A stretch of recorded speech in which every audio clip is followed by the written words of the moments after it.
After USAID was dismantled, I was wondering what would happen to all these heavily coordinated anti-ICE riots, and after the 4th of July, now we know. As remember, these were massive movements all across the city, where basically foreign forces faced off with our own law enforcement. But as Julio Rosa shows us, at the federal building in Los Angeles, there's basically nothing left, with Anthony Cabasa seeing them make these makeshift barricades that aren't really stopping anybody.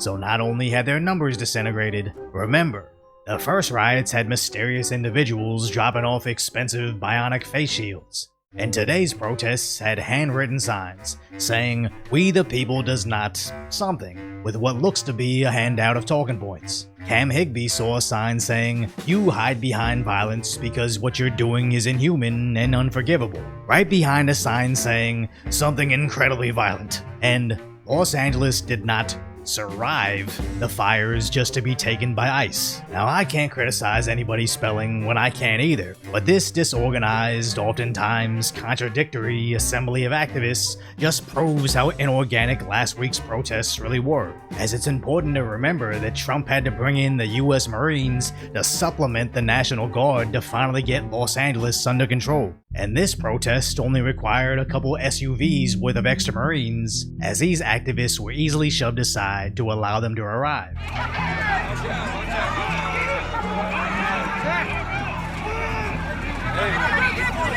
With even the return of their tactical shaman, who was powerless to stop them.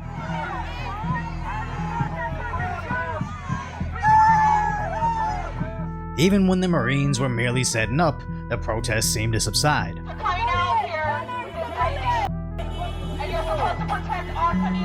And as LAPD started to move in, making arrests of genuinely peaceful protesters,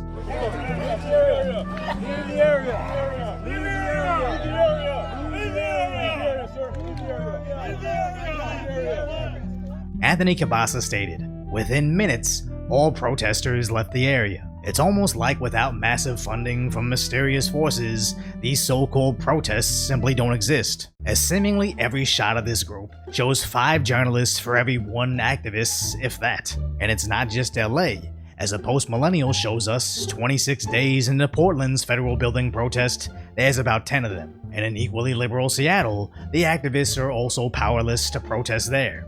You don't have to prove nothing, just move. You get run over, it's on you. It's almost sad to see these activists continue to waste their time with this unemployed behavior, when likely they thought they were part of this huge movement for social justice, when it was probably mainly paid for provocateurs from out of town that quit once the money did. And now they're just the left behind volunteers that were destroying their own city for free. As a lot of people point out this moment of when the riots in LA finally ended. But we also have the IRS here that's helping us track how these violent protesters are funded. What NGOs out there, what unions, what other individuals may be funding these violent perpetuators that are in these protests that take people who may be wanting to come and be peaceful, but instead turn these into very violent activities that go after law enforcement. And it wasn't just an empty gesture. And I'm Tyler Hatcher, the special agent in charge of IRS criminal investigation here in Los Angeles. Last week, we arrested an individual who was charged with conspiracy to commit and aiding and abetting civil disorders. These violent agitators put peaceful demonstrators at risk. The FBI and our federal partners will continue to investigate individuals and organizations who are knowingly funding or committing acts of violence against law enforcement, as well as the destruction of property. We are currently tracing money to determine who is providing funding for these riots. And that alongside how USAID was finally dismantled, ending American tax dollars flowing into suspicious funnels. Interesting how countrywide, every single city saw their massive liberal protests immediately cease activity, where I really wonder, without USAID, will we ever see another anti-ICE or BLM-like movement that essentially holds every US city hostage until the Democrats get their way? Which would be terrifying to think that our own tax dollars funded every single one of those riots, but I'm starting to think this isn't just a tinfoil hat theory, because it wasn't like these anti-ICE riots stopped because they actually accomplished anything. as on the 4th of July, we have Trump doing his dance, as he just signed his big beautiful bill. The motion is adopted. Which a brief recap shows us, it has the largest tax cut in history for middle working class Americans. No tax on tips, overtime, and Social Security, protects family farms from double taxation, rescinds billions in Green New Deal funding, secures the border and deports at least 1 million a year, and most relevant to this, hires 10,000 new ICE agents, 5,000 customs officers, and 3,000 Border Patrol agents. Which if America's ICE was a standalone military, it would be the third most funded force in the world. It's almost like all that looting in LA did them nothing, as if anything it only provided Americans proof that we do indeed need a massive overhaul of our immigration system. Now I do understand there is division within the America First voting bloc, stating this beautiful bill is only going to increase the amount of government spending. But how quick do people forget?